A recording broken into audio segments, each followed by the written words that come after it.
Hello ప్రజలారా, welcome to SB Guru. So full జోష్ తో మన లెసన్ 11 డార్మెంట్ కంపెనీ స్టార్ట్ చేసేద్దాము.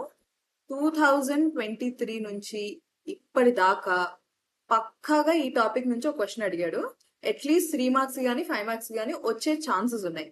Okay, so the companies act 2013 లో ఒకే ఒక సెక్షన్ ఉంది డార్మెంట్ కంపెనీ గురించి చెప్పేది. అదే సెక్షన్ 455. ఇది కాకుండా మనకి స్టడీ మెటీరియల్లో కొన్ని అదర్ సెక్షన్స్ యొక్క రెఫరెన్స్ కూడా ఇచ్చాడు, like section 173 and section 206. Dormant కంపెనీకి సంబంధించి the companies miscellaneous rules 2014 apply అవుతాయి. అండ్ ఈ రూల్స్ లో టోటల్ 11 రూల్స్ ఉన్నాయి.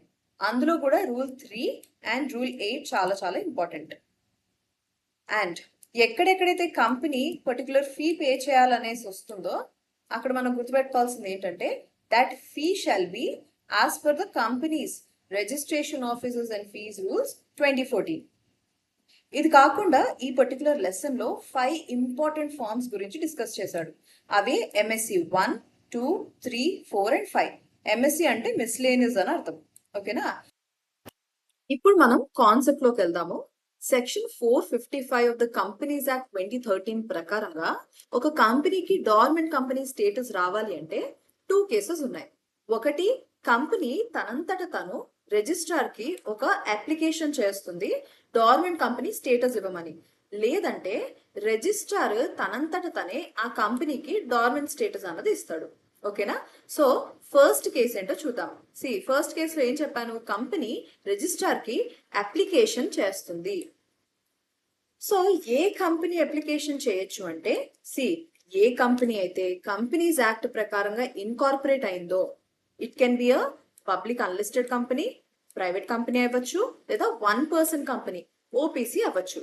రైట్, సో ఏ కంపెనీ అయితే కంపెనీస్ యాక్ట్ పరంగా ఇన్కార్పొరేట్ అయిందో, ఎందుకు ఇన్కార్పొరేట్ అయింది, ఏదైనా ఫ్యూచర్ ప్రాజెక్ట్ చేయడానికి, అంటే ఇప్పుడు ఏం చేయట్లేదు వాళ్ళు, ఫ్యూచర్ లో ఏదో ప్రాజెక్ట్ చేయడానికి ఇప్పుడే ఇన్కార్పొరేట్ చేశారు, లేదా ఆర్ కండిషన్ ఇది. ఓకేనా, ఓన్లీ అసెట్స్ హోల్డ్ చేయడానికి లేదా ఇంటలెక్చువల్ ప్రాపర్టీని హోల్డ్ చేయడానికి మాత్రమే ఇన్కార్పొరేట్ అయ్యారు. అంటే ఏ రకమైన సిగ్నిఫికెంట్ అకౌంటింగ్ ట్రాన్సాక్షన్స్ చేయట్లేదు ఈ కంపెనీ.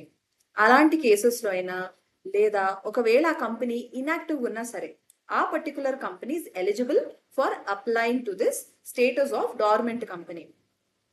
ఓకే, ఇక్కడ మనం 2 టర్మ్స్ వాడాం. ఏంటిది, సిగ్నిఫికెంట్ అకౌంటింగ్ ట్రాన్సాక్షన్ అన్నాము, ఇంకోటి ఇన్యాక్టివ్ కంపెనీ అన్నాము. సిగ్నిఫికెంట్ అకౌంటింగ్ ట్రాన్సాక్షన్ ఒక కంపెనీ చేస్తుందా లేదా అని తెలియాలంటే మనం ఈ 4 విషయాలు చూడాలి. ఒక కంపెనీలో ఈ 4 ట్రాన్సాక్షన్స్ తప్ప ఇంకా ఏవి జరగట్లేదు అనుకో, దాని అర్థం ఏంటి, ఆ కంపెనీ ఏ సిగ్నిఫికెంట్ అకౌంటింగ్ ట్రాన్సాక్షన్ చెయ్యట్లేదని అర్థం.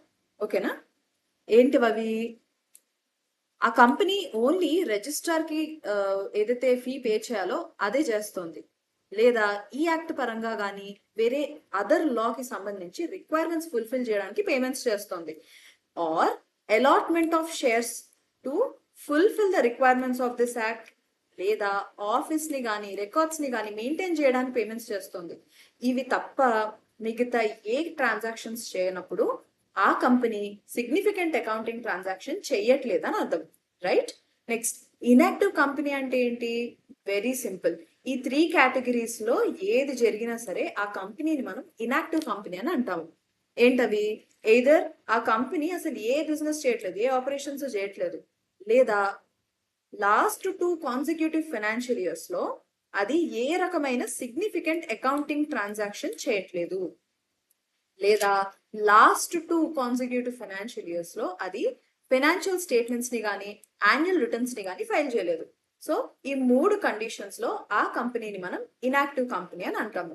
సో అర్థమైంది కదా, ఈ 3 కేటగిరీస్ లో కనుక ఒక కంపెనీ ఫాల్ అయితే, ఈ 3 కేటగిరీస్ లో ఏదో ఒక కేటగిరీలో ఒక కంపెనీ ఫాల్ అయితే ఆ కంపెనీ రిజిస్ట్రార్ కి అప్లై చేయొచ్చు to get the status of dormant company. ఆ అప్లికేషన్ అన్నది ఫార్మ్ ఎంఎస్సి 1 ప్రకారంగా చేస్తుంది with certain fee. Registrar on consideration ఈ పర్టికులర్ స్టేటస్ ఆఫ్ డార్మెంట్ కంపెనీని అలౌ చేస్తాడు అండ్ సర్టిఫికేట్ ఇష్యూ చేస్తాడు. ఈ సర్టిఫికేట్ ఎంఎస్సి మిస్సిలీనియస్ 2 ఫామ్ లో ఉంటుంది. సో మనకేమర్థమైంది, ఎంఎస్సి 1 ప్రకారంగా కంపెనీ డార్మెంట్ స్టేటస్ కావాలని అప్లై చేస్తుంది రిజిస్ట్రార్కి. రిజిస్ట్రార్ ఆన్ కన్సిడరేషన్ ఏం చేస్తాడు, MSc 2 ప్రకారంగా సర్టిఫికేట్ అన్నది ఇష్యూ చేస్తాడు. ఇది కాకుండా మనం ఇంకో పాయింట్ గుర్తుపెట్టుకోవాలి. ఏంటి అంటే రిజిస్ట్రార్ డార్మెంట్ కంపెనీస్ కి సంబంధించి ఒక సపరేట్ రిజిస్టర్ ని మెయింటైన్ చేస్తాడు. ఎప్పుడైతే మనం చేసిన అప్లికేషన్ ఓకే అవుతుందో అప్పుడు ఆ రిజిస్టర్ ఏం చేస్తాడు, ఆ పర్టికులర్ కంపెనీ నేమ్ ని ఈ డార్మెంట్ కంపెనీస్ రిజిస్టర్ లో మెన్షన్ చేస్తాడు. Got it? సో ఇది ఫస్ట్ కేసులో ఒక కంపెనీకి డార్మెంట్ కంపెనీ స్టేటస్ వచ్చే ప్రొసీజర్. సెకండ్ కేసు చూద్దాం. ఒక company last 2 consecutive financial years లో ఫైనాన్షియల్ స్టేట్మెంట్స్ ని కానీ యాన్యువల్ రిటర్న్స్ ని కానీ ఫైల్ చేయనప్పుడు రిజిస్ట్రార్ ఆ కంపెనీకి నోటీస్ పంపించి ఆ కంపెనీ యొక్క పేరుని డార్మెంట్ కంపెనీ రిజిస్టర్ లో మెన్షన్ చేస్తాడు. అంటే ఈ విధంగా రిజిస్ట్రార్ తనంతట తనే సువమోటోగా ఒక పర్టికులర్ కంపెనీకి డార్మెంట్ స్టేటస్ అన్నది ఇస్తాడు. కేస్ 1 ప్రకారంగా ఒక కంపెనీ స్టేటస్ ఆఫ్ డార్మెంట్ కంపెనీకి సంబంధించి అప్లికేషన్ చేయాలి అంటే ఒక ప్రాసెస్ ఉంది. అదేంటంటే ఫస్ట్ బోర్డ్ మీటింగ్ కండక్ట్ చేసుకోవాలి. బోర్డ్ మీటింగ్ కండక్ట్ చేయాలంటే మనకు తెలుసు కదా, నోటీస్ ప్రిపేర్ చేయాల్సి ఉంటుంది. 7 days before the board meeting directors అందరికీ కూడా నోటీస్ ఇవ్వాల్సి ఉంటుంది. అది కూడా as per section 173 and as per the secretarial standards 1, right? ఇదే కాకుండా డ్రాఫ్ట్ నోటీస్ ప్రిపేర్ చేయాల్సి ఉంటుంది షేర్ హోల్డర్స్ ఇవ్వడానికి for the conducting of general meeting. Also board meeting లో జనరల్ మీటింగ్ ని కండక్ట్ చేయాల్సిన డే టైం వెన్యూ కూడా ఫిక్స్ చేస్తారు. ఇదే కాకుండా ఆడిటర్ నుంచి స్టేట్మెంట్ ఆఫ్ అఫైర్స్ ని తీసుకుంటారు. ఈ స్టేట్మెంట్స్ ఆఫ్ అఫైర్స్ లో మనకి కంపెనీ యొక్క ఫైనాన్షియల్ పొజిషన్ ఏంటో తెలుస్తుంది. నెక్స్ట్ తర్వాత జనరల్ మీటింగ్ హోల్డ్ చేస్తారు. ఈ జనరల్ మీటింగ్ లో స్పెషల్ రెజల్యూషన్ పాస్ చేసి డైరెక్టర్ లేదా డైరెక్టర్స్ ని ఆథరైజ్ చేస్తారు to make application to ROC, right? So special resolution pass చేసిన 30 days లోపల MGT 14 ఫైల్ చేయాల్సి ఉంటుంది. అండ్ ఈ పర్టికులర్ ఫామ్ MSc 1 ఆల్రెడీ మనం చెప్పుకున్నాం. MSc 1 is the application to the ROC for getting the status of dormant company.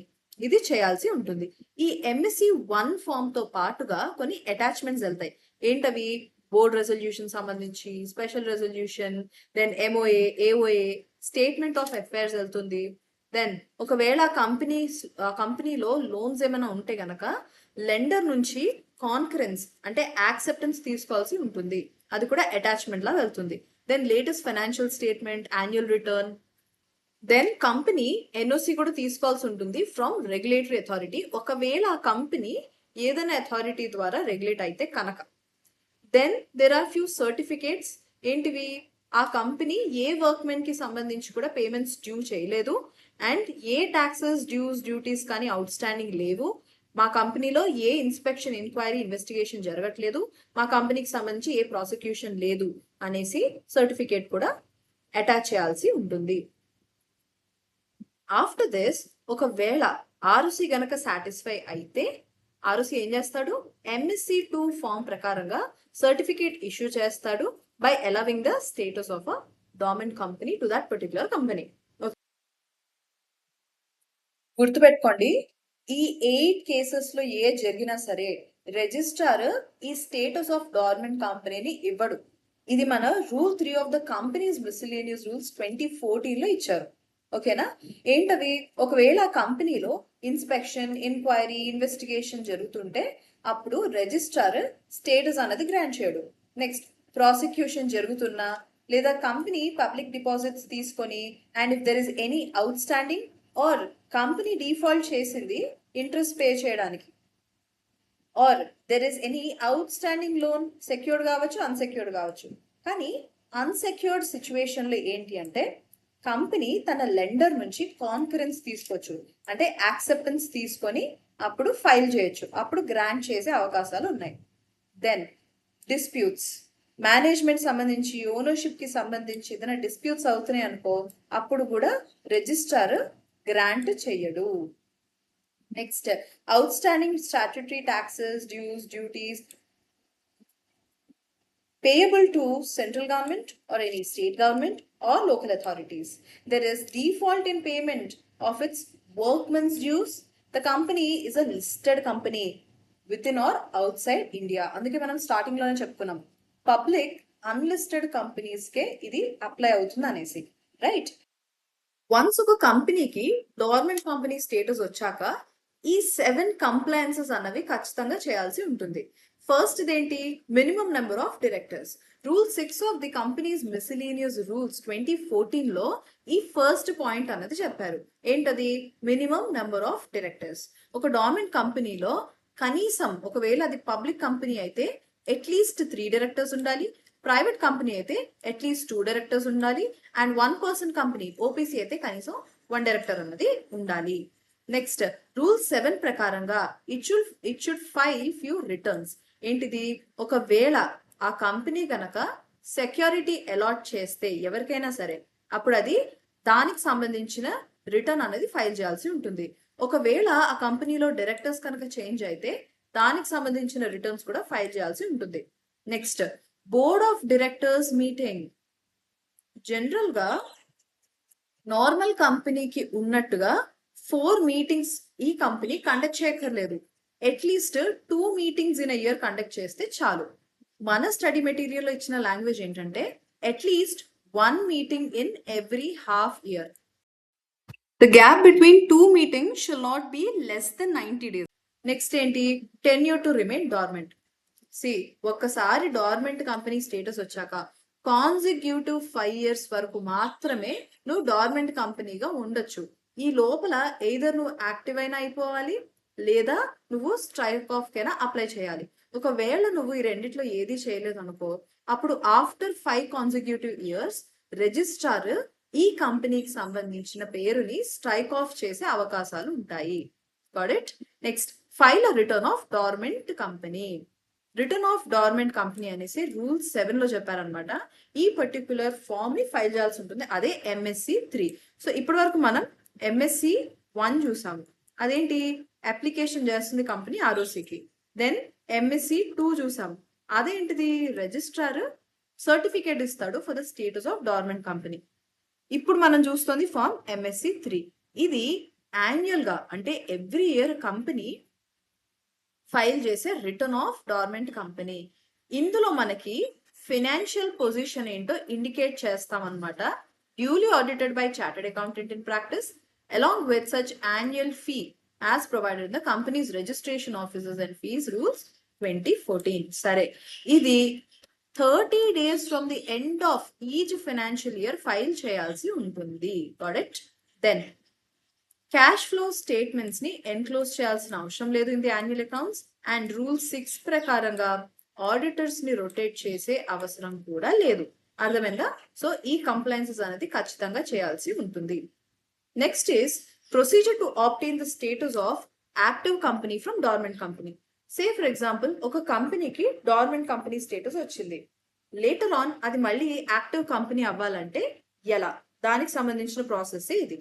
See, if a company has contravened any of the conditions mentioned in the grounds of application for obtaining the status of dormant company, the directors should, within 7 days of such contravention, file an application for obtaining the status of an active company. ఎప్పుడైతే ఒక company dormant company అన్న కేటగిరీలో fall అవ్వదు, అప్పుడు అది apply చేసుకొని active company లాగా అయిపోవాల్సి ఉంటుంది.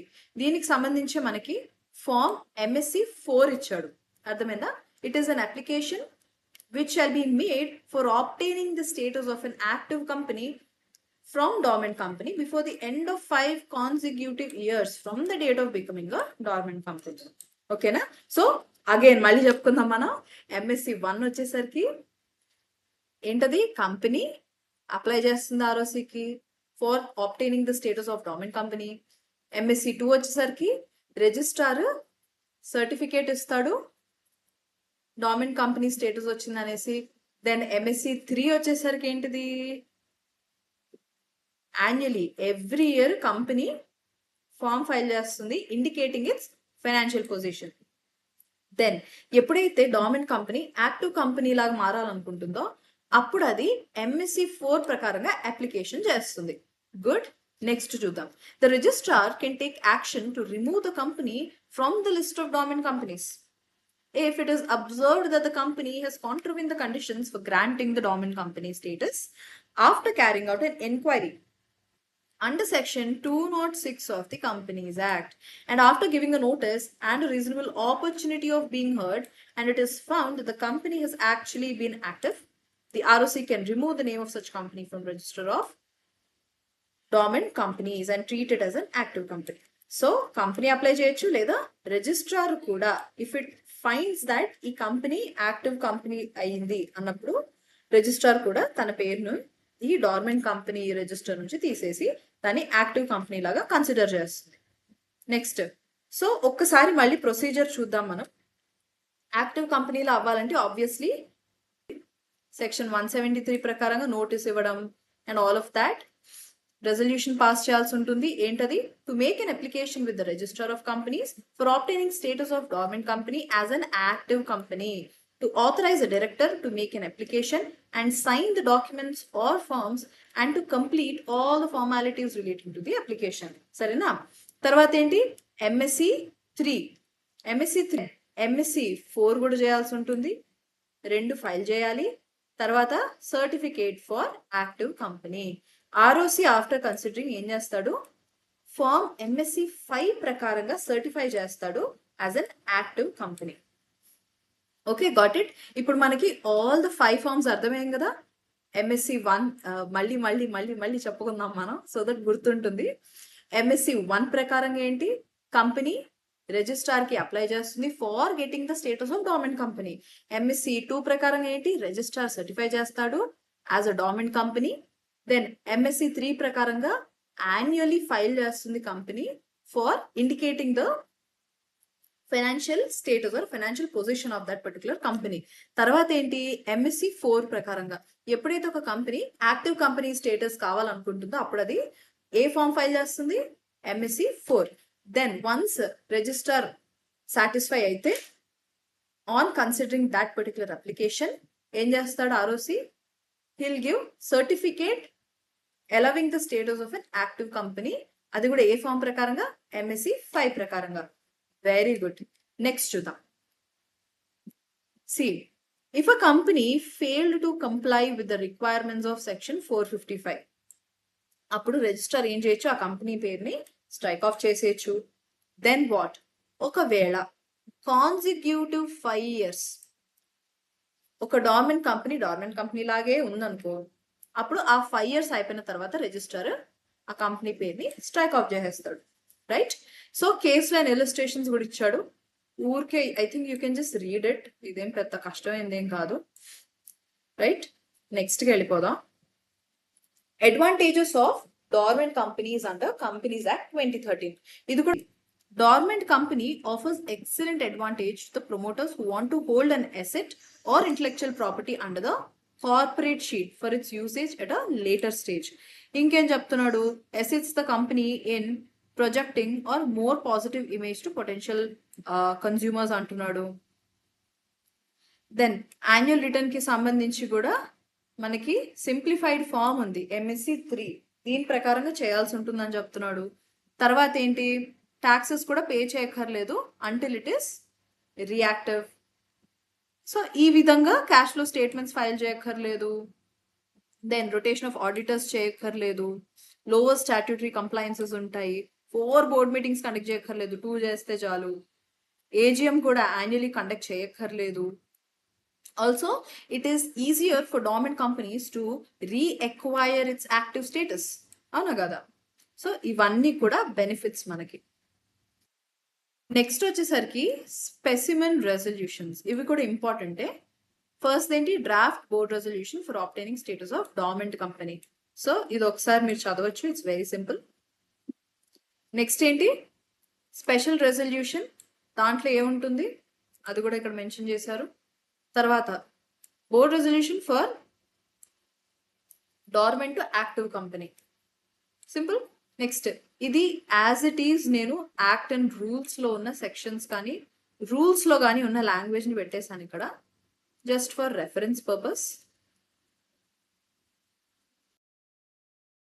ఈ వీడియో స్టార్టింగ్‌లో మీకు చెప్పాను కదా!